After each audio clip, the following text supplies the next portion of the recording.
우리나라의 휴전선과 같은 것이 독일에는 베를린 장벽인데, 독일의 베를린 장벽이 세워지기 전에 동쪽에서 서쪽으로 옮겨간 사람들이 한 270만 명이 된다고 합니다. 1954년에도 수많은 인파들이 동독에서 서독으로 구름대같이 탈출하는 가운데 정반대로 서독에서 동독으로 들어가는 한 가정이 있었습니다. 이분은 28세 서독 출신의 홀스트 카스너 목사님으로 수많은 피난 행렬을 역행해서 동독으로 들어갔던 것은 많은 목회자들마저도 동독에서 서독으로 나오기 때문에 서독에는 목회자들이 넘쳐나는데 동독에는 도리어 목회자 기근 현상이 나타나고 있었기 때문입니다. 그는 서독 함부르크에 태어난 생후 6주 딸을 하나 데리고 정반대로 동독으로 어려운 곳으로 들어가게 됩니다. 이 목사님은 결정을 하게 된 것은 복음을 필요로 하는 곳에 내가 가야 되지 않겠는가? 내가 하나님께 받은 청지기의 이 사명은 버려진 영혼들을 돌봐야 되지 않겠는가 하면서 모든 사람들이 가는 반대 역행을 하게 된 것입니다. 그 당시 많은 사람들은 다 이 목사님의 하는 결정을 다 무모한 짓이다, 어리석은 짓이다 그렇게 수군거렸지만 그는 이 길이 바로 하나님이 내게 맡기신 길이다 확신하고 그 길을 가게 되었습니다. 오늘 본문에 등장한 이 느헤미야, 이 사람도 마찬가지거든요. 모든 사람들은 다 성공의 길, 안전의 길을 추구하고 나가는데 그는 도리어 혼자 그는 십자가의 길, 고난의 길로 들어가게 됩니다. 우리가 특별히 새해를 맞이하면서 하나님께서 우리에게 열흘 동안 비전 축복 새벽 집회를 열어주시고 특별히 하나님께서 느헤미야 말씀을 통해서 무너진 성벽을 재건하라고 하는 귀한 말씀을 우리에게 주셨습니다. 저는 이 말씀을 받고 너무너무 하나님께 감사드리고 이번에 이 말씀이 선포되는 가운데 우리 성도들의 가정이 회복되는 수많은 간증들이 있게 되는, 그래서 하나님 너무 감사합니다. 하나님 이번 집회를 통하여 우리만이 아니라 하나님 우리 대한민국도 무너진 성벽이 재건되게 하여 주옵소서. 우리 함께 다 눈물로 기도를 드려왔습니다. 여러분, 이 느헤미야는 남쪽 유다 나라가 멸망하고 무려 한 140년이라고 하는 세월이 지나서 그는 페르시아의 이민 3세입니다. 지금의 이란이라고 하는 나라인데요. 이민 3세로서 그는 어떻게 출세해가지고 페르시아의 아닥사스다 왕의 술 맡은 관원이라고 하는 비서실장의 높은 관직에 오르게 됩니다. 정말 잘 먹고 잘 살 수 있는 귀한 자리에 있는데 그가 듣기는 자기의 조국이 성벽이 무너지게 되고 성을 둘러싼 성벽이 무너져 있는, 마치 옷은 사람은 있는데 옷이 다 벗겨져 있는 사람과 같은 그런 초라한 모습을 가지고 있는, 성문이 다 불타버렸다고 하는 그 소식을 듣고 자기 민족이 지금 비참하게 살아간다는 그 얘기를 듣고 이 느헤미야는 눈물로 하나님께 기도하기 시작합니다. 금식하며 기도합니다. 무려 4개월 동안 그는 하나님께 눈물로 기도하고 그는 왕에게 부탁을 합니다. 지금 내 조국이 지금 성벽이 무너져서 왕에게 그 제가를 받아서 그는 총독 자격으로 1600km나 넘는 그 먼 곳으로 외롭게 혼자 그는 자기의 조국으로 들어가게 됩니다. 그곳에 성벽을 재건하는 동안에 수많은 대적들이, 밖에도 대적이 있고 안에도 대적이 있고 수많은 대적들을 그런 침략과 방해 가운데서 성벽을 세워나가고 있습니다. 그러므로 성도 여러분, 저를 잘 보세요. 우리가 주님의 일을 한다, 내가 회사에서 좋은 일을 한다, 내가 교회에서 직분 받아서 앞에서 내가 무슨 장의 자리를 맡았다, 그런 분들은 꼭 기억할 것이 있습니다. 여러분이 좋은 일 한다고 사람들이 칭찬해 줄 것이라고 하는 그런 기대를 가지면 안 된다고 하는 사실입니다. 여러분이 앞에서 좋은 일을 하고 믿음의 일을 하고 나가면 반드시 사단은 가만히 두지 않습니다. 반드시 산발락과 같은 이런 악한 마귀 세력들이 항상 도사리고 여러분을 비판하고 넘어뜨리고 쓸데없는 엉뚱한 소리를 해서 낙심시켜 나가게 될 것입니다. 여러분, 총독 느헤미야가 자기의 그 총독의 자리를 내팽개치고 그 비서실장의 자리를 내려놓고 총독으로 와서 월급도 안 받습니다. 그러면서 성벽을 재건하는 이 얼마나 귀한 일을 하고 있어요. 그러나 사마리아 사람 산발락과 도비아와 수많은 인간들이 조직적으로 그를 방해하고요, 끝까지 방해하는데요, 협박을 하고 위협을 하고, 나중에는 저들이 연합작전을 펴가지고 이 모든 성벽 재건을 막으려고 얼마나 애써도 그래도 안 되니까 오늘 이제 본문의 말씀 가운데 저들이 작전을 바꾸게 된 거예요. 아하, 이제 이렇게 하지 말고 아주 간단한 방법이 있다는 걸 아는 거예요. 뭐야? 저 느헤미야 저 인간 한 놈만 제거하게 되면 그러면 성벽 재건이고 뭐고 다 끝나는 거 아니냐. 그래서 저들은 이 온화한 평지에 느헤미야를 유인해서 살해야 할 계획을 가지고 위장 정상회담을 제안하게 된 것입니다. 자, 1절입니다. 산발락과 도비아와 아라비아 사람 게셈과 그 나머지 우리의 원수들이 연합작전이에요. 내가 성벽을 건축하여 허물어진 틈을 남기지 아니하였다 함을 들었는데, 이제 거의 성벽이 다 완공되어 가고 있는 겁니다. 그때는 내가 아직 성문에 문짝을 달지 못한 때였더라. 여러분, 잘 보세요. 많은 사람들이 소위 성공 앞에서 넘어지는 이유가 뭐냐? 승진한 다음에 실수하는 이유가 무엇이냐면 아직 문짝을 달지를 않았다고 하는 사실을 인지하지 못하고 뭐 조금 되면 파티하고 교만하고 잘난 척하고 까불고 그러다가 사단의 유혹에 넘어지게 되는 일들이 얼마나 많이 있습니까? 사랑하는 명생 가족 여러분, 올 한 해 동안 여러분 성도들은 늘 기억해야 돼요. 나는 아직 2%가 부족한 사람이야.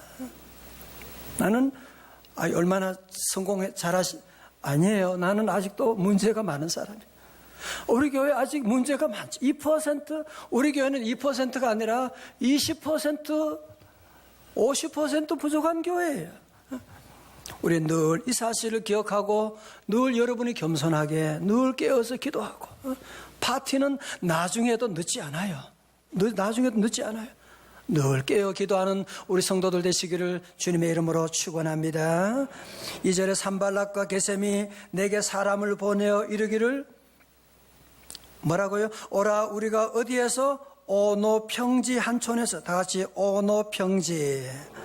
오늘 말씀의 제목이죠. 오노 평지 한촌에서 서로 만나자니 실상은 나를 해하고자 함이었더라. 여러분 보세요. 산발랏은 사마리아 총독이에요. 여러분, 우리나라 대통령이 여러분을 좀 만나자고 하면 거절할 사람이 어디 있겠어요? 지금 외국의 정상들이 함께 만나서 정상회담을 하자고 하는데 얼마나 좋은 기회냐 할 수가 있죠. 그죠? 여러분, 그러나 느헤미야는 기도하는 사람이거든요. 기도하는 사람이니까 지금 정상회담을 하자고 하는데 왜 정상회담을 제안하고 있는지를 알고 있는 거예요. 실상은 왜요? 저들이 나를 죽이려고, 테러하려고 나를 한촌으로 유인하고 있구나 하는 것을 알게 된 것이요. 사랑하는 성도 여러분, 우리 모든 성도들도 올 한 해 동안 살아가는 동안에 많은 사람들을 만나게 돼요. 많은 일들을 결정할 때 허상을 붙잡으면 안 돼요. 너무 좋은 얘기하고 마귀는 작전 항상 화려하거든요. 한 번만 투자해보라고, 나랑 하루만 우리 제주도 놀러 가자고 그러고. 여러분, 성도들은 기도함으로 허상이 뭔지 1년 동안 다 투자했는데, 친척들의 집에 빚까지 내가지고 투자했는데 어려움이 올 수도 있는. 그래서 우리가 기도해야 되는 거예요. 우리 사랑하는 명생 가족들은 원래 사는 동안에 허상이 무엇이고 실상이 무엇인지 구별할 수 있기를 주님의 이름으로 축원합니다. 올해는 여러분 성도들 사기당한 일 없기를 주의 이름으로 축원합니다. 3절의 말씀, 내가 느헤미야가 그런 거예요. 곧 그들에게 사자들을 보내어, 메신저를 보내서, 사람들을 보내어서 이르기를, 내가 이제 큰 역사를 하니 내려가지 못하겠노라. 거절하는 거죠.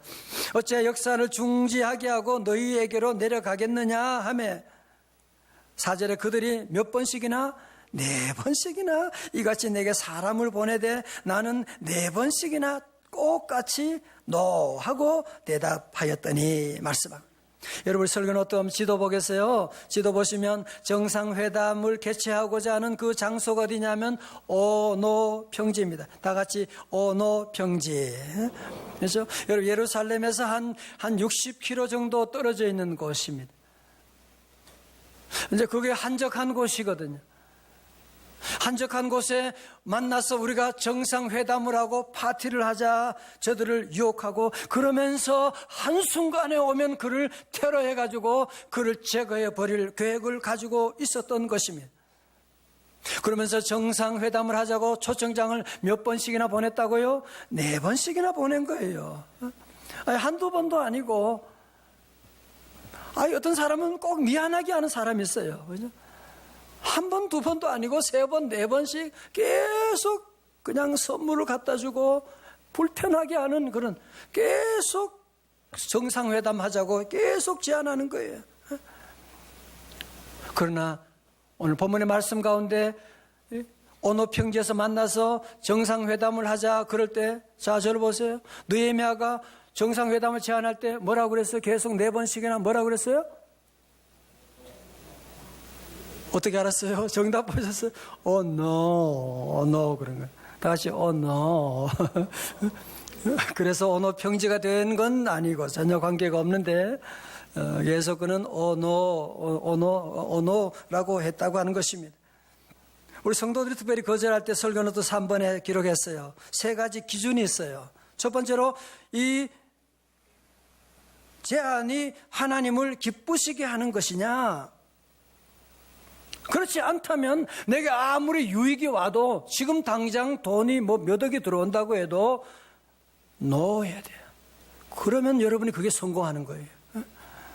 부정한 돈 먹어서 여러분 신문지상에 매일매일 나오잖아요. 그 몇천만 원 먹어가지고 몇백만 원 먹어가지고 그거 가지고 그런 일이 없길 바랍니다. 두 번째로 뭐예요? 우리 교회에 유익이 되느냐라고 하는, 교회 집사님, 권사님들은 항상 교인들은 교회 유익이 되느냐라고 하는, 교회 유익이 안 되면, 교회 덕이 안 되면 no 그러는 거예요. 세 번째로 양심의 거리낌이 있느냐라고 하는 거예요. 우리 하나님은 우리 마음에 하나님의 법이 새겨져 있거든, 양심이 있거든요. 내가 이런 결정을 했는데 마음에 자꾸 거리낌이 오는 거야. 마음에 두려움이 오는 거야. 너무 겉으로는 좋은 것 같은데 왜 마음이, 양심이 왜 이렇게 떨리지? 하나님 하지 말라. 성령님이 길을 막고 있는 거예요. 그럴 때는 거절해야만 합니다. 자, 우리 성도 여러분, 이렇게 4번씩이나 거절했는데 마귀는 물러가질 않아요. 4번씩 거절했는데도 끝까지 5절에 나와요. 보면 산발랏이 5번째는 그 종의 손에 봉하지 않는 편지를 들려 내게 보냈는데, 여러분 보세요. 아니, 국가 기밀 사항을 지금 전달하는데 봉하지 않고 보낸다고 하는 것은 무슨 의미가, 무슨 계략이 있는 거죠? 그걸 전달하는 사람들이 아무래도 가다가 궁금해가지고 열려 있으니까 보기가 쉽잖아요. 그러니까 보면, 지금 느헤미야가 성벽 재건을 저렇게 열심히 하는 것은 실제로는 지가 왕 되려고 그런 거. 그랬었구나. 요즘 말로 하면 인터넷에 올리게 되는 거예요. 모두가 다 볼 수 있도록.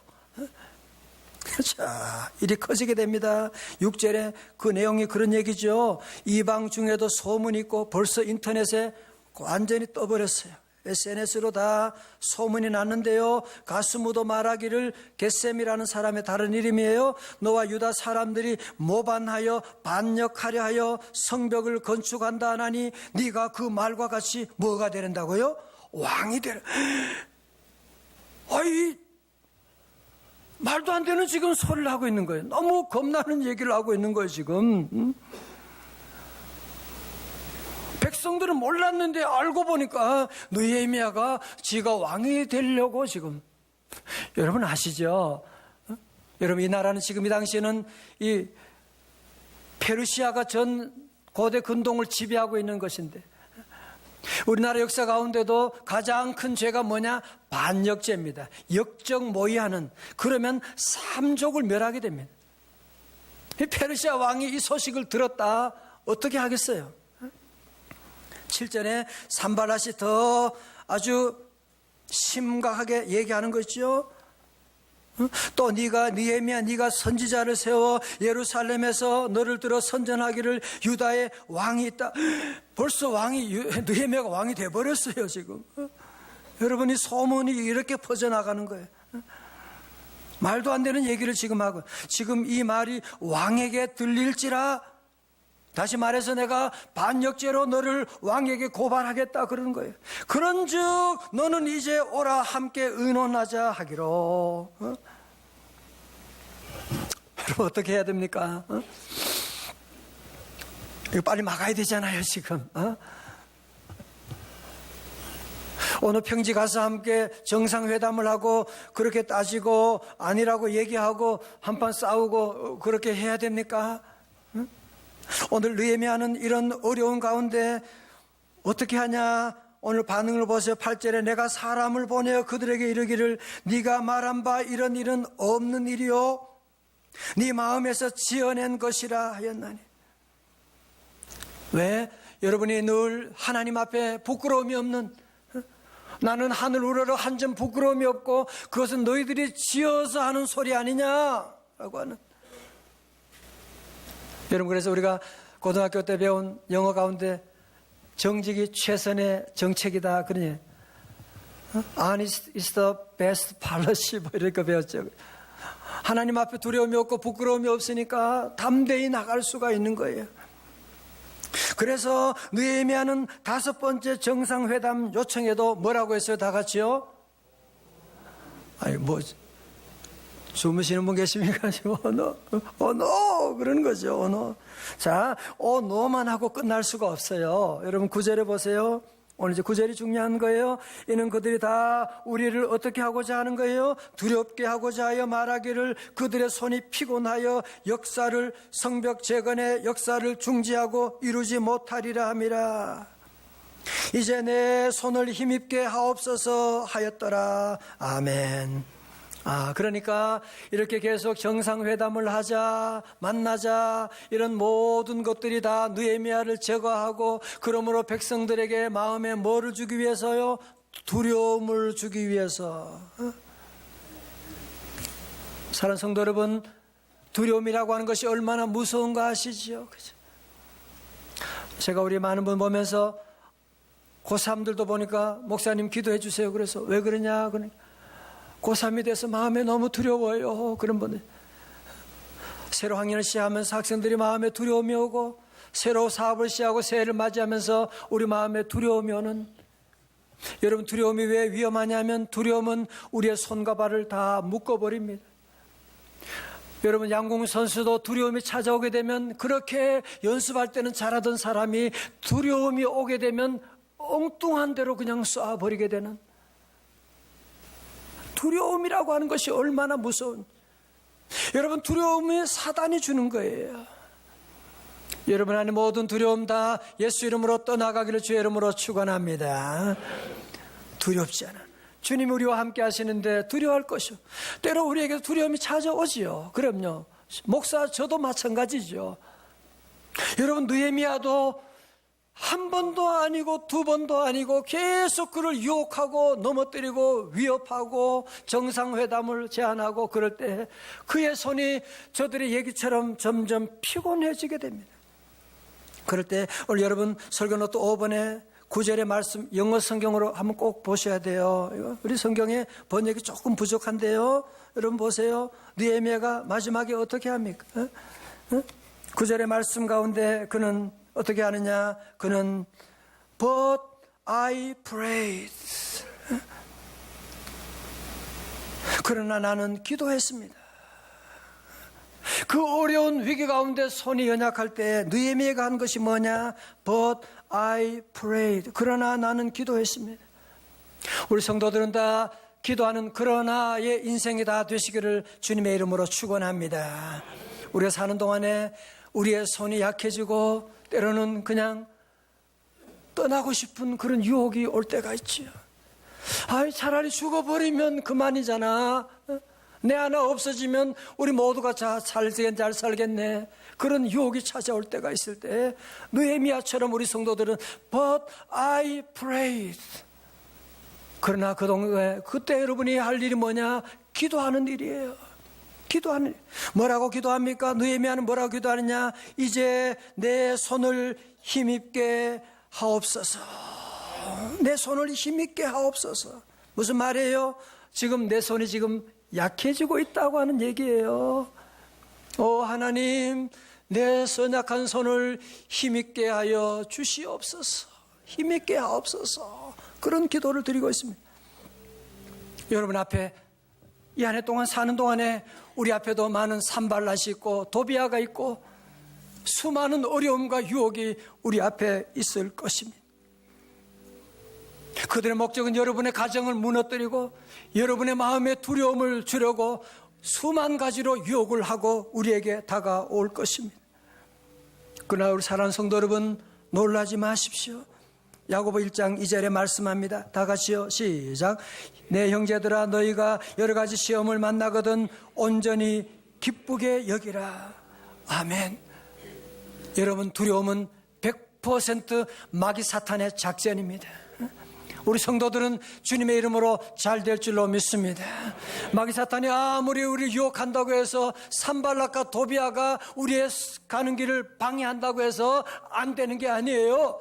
하나님이 우리와 함께 하시기 때문에 우리 성도들은 잘 될 줄로 믿습니다. 우리 성도들은 그래서 이 한 해 동안 우리의 성벽, 가정의 성벽을 잘 지켜야 돼요. 교회 성벽을 여러분이 잘 세워나가야만 합니다. 나가서 우리 대한민국의 성벽을 우리는 잘 세워나가야만 합니다. 우리 힘으로는 할 수가 없습니다. 그래서 우리는 기도하는 것입니다. 올 한 해 동안 우리 성도들은 첫 번째로 느헤미야처럼 꾸준히 기도하는 것입니다. 올해는 일하기 전에, 사업을 하기 전에, 자녀들 학교 정하기 전에 무엇보다 먼저 기도하고, 일하면서 또 기도하고, 일한 다음에도 기도하고 나가고, 가는 길이 막힐 때는 어떻게 해요? But I prayed. 그러나 나는 하나님께 기도하며 기도로 승리하는 성도들 되시기를 주님의 이름으로 축원합니다. 두 번째로 올해는 느헤미야처럼 우리 모든 성도들은 말씀 위에 서야만 합니다. 여러분, 왜 허상인지 실상인지 왜 구분이 안 되는지 아세요? 왜 이것이 진리인지 거짓인지 구분이 안 되는 이유가 뭔지 아세요? 우리에게 진정한 자가 없기 때문에 그런 것입니다. 성경은 캐논입니다. 성경은 자입니다. 우리가 찬송할 때도 피아노 음이 있어야 높이를 다 같이 맞추는 거예요. 말씀은 우리의 삶의 기준입니다. 거울입니다. 말씀을 읽게 되면 사기당하지 않습니다. 말씀 읽게 되면 이것이 허상인지 실상인지, 이게 진리인지 거짓인지 우리가 분간할 수가 있게 될 것입니다. 우리 사랑하는 성도 여러분, 한 해 동안 사는 동안에 우리 모든 성도들은 느헤미야처럼 때로는 우리가 가는 길이 험난하고 고난의 길이라고 할지라도 메리켈 총리의 아버지 카스너 목사님처럼 우리는 늘 십자가 길을 걸어가는 거예요. 아멘 하고 믿음의 길을 걸어갈 때 때로는 방해가 있고 환란이 있다고 할지라도 우리 하나님의 선하신 손이 여러분과 함께 하시고 여러분 연약한 손을 꼭 잡아 주실 줄로 믿습니다.